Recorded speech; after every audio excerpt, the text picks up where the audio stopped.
Tout de suite, le journal de l'économie avec Fiston Oleko.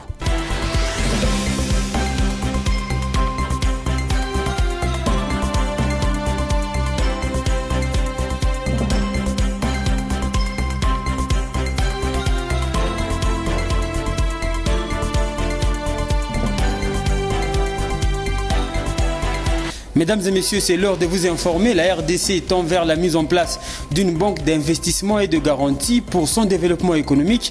Une étude de faisabilité quant à ce étant déjà fait. Un atelier de restitution de cette étude vient d'être lancé par le chef du gouvernement. Et puis à la page internationale, le département américain de l'agriculture prévoit les exportations mondiales du riz à hauteur de 51 millions de tonnes pour la saison 2021-2022.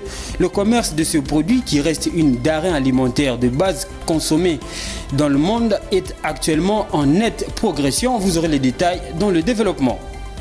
Mesdames et messieurs, bienvenue à cette session d'information du journal économique. Pour garantir les investissements publics et privés en République démocratique du Congo, le gouvernement est déterminé à la création d'une banque d'investissement et de garantie. Un atelier de restitution d'études de faisabilité pour la mise en place de cette structure a été lancé ce jeudi 10 février par le Premier ministre Jean-Michel Samaloukonde. Suivez. Cette étude de faisabilité pour la mise en place de la banque d'investissement et de garantie est réalisée par Finactu.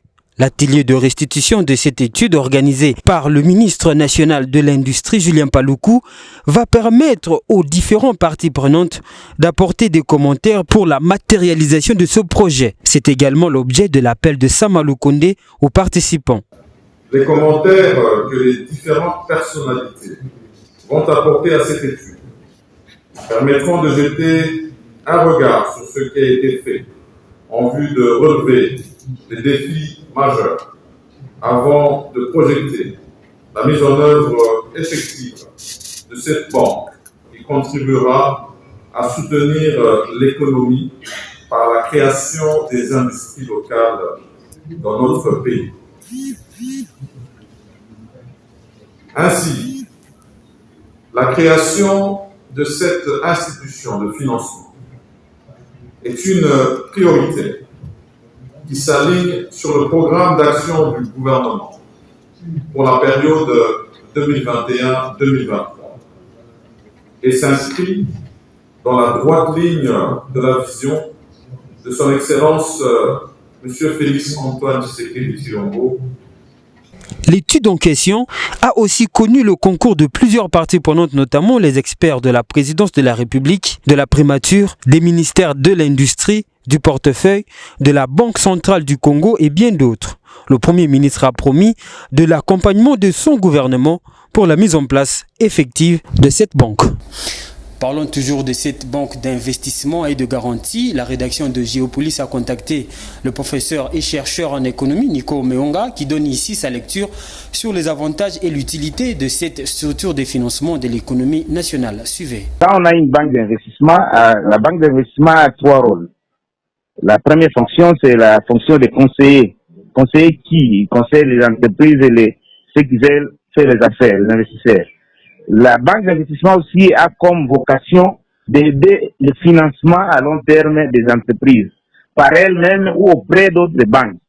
La banque d'investissement aussi permet aux entreprises de les faire entrer en bourse, soit pour bénéficier des financements, soit pour placer leur financement en termes d'actions, obligations et même d'autres dérivés financiers. Or, pour les cas précis, c'est-à-dire les banques d'investissement permettent l'éclosion des investissements durables qui manquent encore dans notre pays. Or, nous avons aussi SPI. Mais pourquoi le SPI ne fait pas ce rôle? Bon, c'est que nous sommes malheureusement habitués à créer des structures. Pour la plupart des cas, des structures pivot. Je ne suis pas contre la création d'une banque, mais créer une banque d'investissement et de garantie, c'est une chose. La faire vivre correctement et la laisser indépendante pour qu'elle exerce ses missions classiques en est une autre. Un nouveau vent de changement vient de souffler au bureau central de coordination BESECO, quelques jours après sa nomination par le président de la République au poste de directeur général de ce service public. Jean-Mabi Moulumba a pris officiellement ses fonctions le mercredi 9 février 2022. Il ambitionne de reformer BESECO et de le rendre plus crédible. Je vous propose de le suivre. Il était au micro de Franck Jojo Moulumba et Augustin Kinkunku. Donc, avant de répondre à votre question, j'aurais d'abord souhaité rendre un vibrant hommage au chef de l'État, M. Félix-Antoine Tshisekedi Tshilombo, pour pouvoir accepter de m'accorder la lourde tâche de conduire cette grande institution, comme vous l'avez dit, qui est BESECO. Mais également, je voudrais aussi remercier M. le ministre des Finances, qui a amené un nouveau leadership au sein du ministère des Finances et qui, justement, a accepté aussi que je l'accompagne dans la mise en œuvre de ces missions qui lui sont confiées par le gouvernement. Comme vous savez, BESECO a été créé en 2001 avec pour mission justement de gérer les projets financés entre autres par les bailleurs de fonds. Aujourd'hui, le contexte est différent. Au moment où on avait créé BESECO, aujourd'hui, nous avons un nouveau chef de l'État qui a amené un nouveau leadership qui aujourd'hui a décidé de tout faire pour sortir le pays de la pauvreté. Et il a mis en place un programme qu'on appelle programme de développement local qui concerne 145 territoires du pays. Si ce programme est mis en œuvre, je pense qu'en fait, les citoyens de ce pays verront leurs conditions de vie s'améliorer. Et BESECO est l'une des agences à qui on a confié un certain nombre de territoires pour pouvoir exécuter justement les activités de développement. Mon ambition est d'abord de réformer BESECO parce que ce programme c'est un grand défi, c'est un grand challenge. Réformer BESECO pour en faire une véritable agence de développement capable d'accompagner justement le chef de l'État dans la mise en œuvre de sa vision de développement du pays. Donc ça c'est la première ambition. Deuxième ambition, c'est restaurer la crédibilité de BESECO. Je ne vais pas entrer dans les détails, à travers le renforcement de la transparence, mais également de la redevabilité. Quand je dis transparence, ça signifie qu'aujourd'hui, à la tête de BESECO, les changements que je vais apporter, c'est que nous allons publier tout ce que nous faisons, mettre à la connaissance du public et des autorités. Redevabilité, nous allons commencer à rendre compte auprès des autorités qui nous confieront leurs ressources pour gérer. Et enfin, tout faire pour ramener les bailleurs au niveau des BESECO. Parce que BESECO a été créé par les bailleurs, notamment la Banque mondiale, mais avec tous les problèmes que BESECO avait connus par le passé, la plupart des bailleurs s'étaient retirés. Donc maintenant, il est question de crédibiliser BESECO et de ramener les financements des bailleurs au niveau. Finances publiques à présent, le gouvernement veut lever sur le marché financier intérieur 430 milliards de francs congolais, donc 215 millions de dollars américains. C'est ce qu'indique le calendrier des émissions des bons de trésor indexés et des obligations du trésor indexé pour la période allant de février à mars 2022. Selon les calendriers publiés par le ministère des Finances, il y aura entre février et mars 2022 une seule émission des obligations du Trésor indexé lancée le 1er février dernier, 3 émissions de bons du Trésor indexé d'une échéance de 3 mois et 3 bons du Trésor indexé d'une échéance de 6 mois. A noter que les obligations du Trésor indexé en dollars lancées le 1er février 2022 pour un montant proposé de 150 milliards de francs congolais, les soumissions des banques ont atteint 165 milliards de francs congolais, soit un taux de couverture de 110% et les montants retenus a été de 105 milliards de francs congolais, soit 52,5 millions de dollars américains. Face à la faiblesse de la mobilisation de recettes, l'exécutif national a lancé en octobre 2019 les bons du Trésor pour diversifier ses sources de financement afin de faire face à ces dépenses publiques toujours élevées. Mesdames et messieurs, maintenant la page internationale.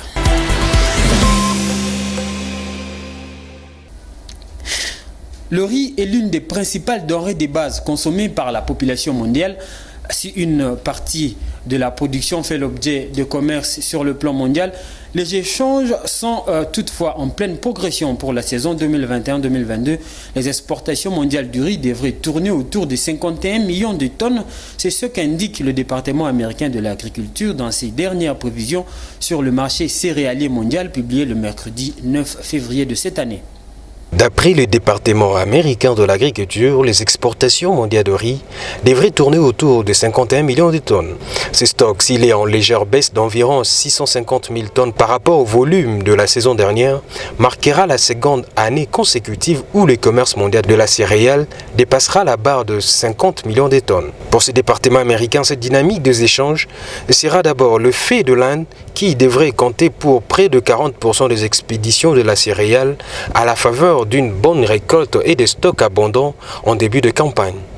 Le pays a renforcé son rôle de leader des échanges commerciaux depuis 2018-2019 avec des envois qui ont plus que doublé et sont beaucoup plus compétitifs que ceux des autres exportateurs comme les États-Unis, le Pakistan, la Thaïlande ou encore le Vietnam. Du côté des importations, l'Afrique et l'Asie resteront le principal locomotive. Sur le premier continent, la dynamique s'est rapportée par le Nigeria, la Côte d'Ivoire et le Sénégal, alors que du côté de l'Asie, des moteurs seront la Chine, les Philippines, l'Arabie Saoudite et le Népal. Plus globalement, la progression des échanges mondiaux signifie une bonne disponibilité de la céréale à de prix plus abordables pour les consommateurs. Il s'agit d'une bonne nouvelle pour la sécurité alimentaire globale dans la mesure où la céréale représente l'aliment de base pour plus de 3,5 milliards de personnes à travers le monde. Et puis les échanges commerciaux entre les pays d'Afrique de l'Ouest et le reste de l'Afrique peinent à se développer. La production de commerce intra-régional ouest-africain se situe à seulement 12% des échanges, note à la Banque mondiale. Les raisons évoquées sont le manque d'investissement dans certains secteurs clés de commerce du continent.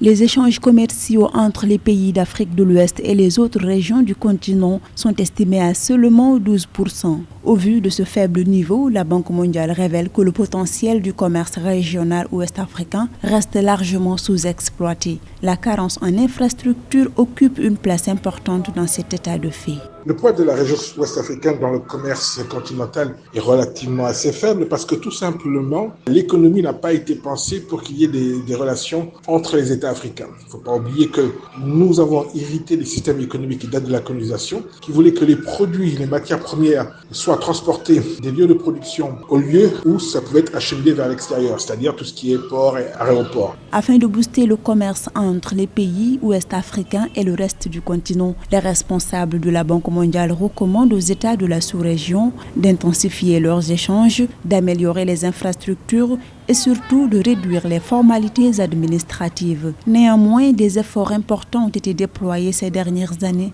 notamment dans le domaine des infrastructures routières, mais ils restent insuffisants.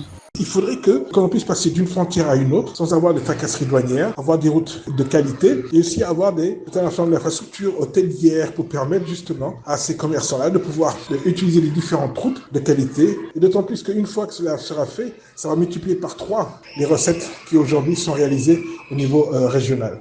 L'insuffisance d'investissement en Afrique de l'Ouest ainsi que les défaillances de gestion occasionnent un manque à gagner pour le commerce, mais surtout pour la croissance économique de la sous-région. Par ailleurs, la zone de libre-échange continentale africaine devrait doper les investissements dans certains domaines pour ainsi faciliter le commerce sur le continent. Mesdames et messieurs, place au rappel des titres. La RDC tend vers la mise en place d'une banque d'investissement et de garantie pour son développement économique. Une étude de faisabilité quant à ce étant déjà fait, un atelier de restitution de cette étude vient d'être lancé par le chef du gouvernement. Et puis à la page internationale, le département américain de l'agriculture prévoit les exportations mondiales du riz à hauteur de 51 millions de tonnes pour la saison 2021-2022. Le commerce de ce produit, qui reste une denrée alimentaire de base consommée dans le monde, est actuellement en nette progression. Ce journal est complètement terminé, mesdames et messieurs. Merci de l'avoir suivi et restez branchés sur le programme de Géopolis Télévision.